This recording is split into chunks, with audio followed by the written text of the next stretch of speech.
Hello guys, welcome to a new video about GitHub. Today I want to tell you about how to create a repository in GitHub. So let's get started, and this is what the main GitHub page looks like. On the left side you can see the create repository button, but if you don't have this button here, one click on the profile icon at the top right and select your repositories from this list.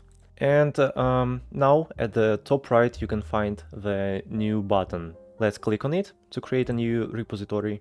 And on this page you can create a new repository.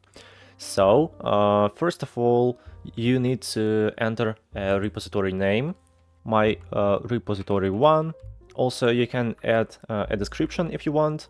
And just below the description you can see two radio buttons, public and private. If you want to create a private repository, click on this button. If you want to leave it public, click here. If you select public, anyone on the internet can see this repository. You choose who can commit. Private, you choose who see and commit to this repository. Also, you can add a README file, choose a license if you want, and after that scroll down to the very bottom and click on Create Repository. And that's all.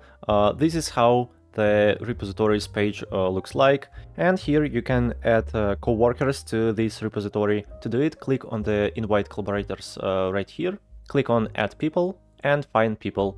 You can search by username, full name, or email address. For example, I can invite these people. And if you want to upload a file, click here, uploading an existing file, and just drag and drop a file right here. Drag and drop. It was a short tutorial about how to create a repository in GitHub, and I really hope it was helpful.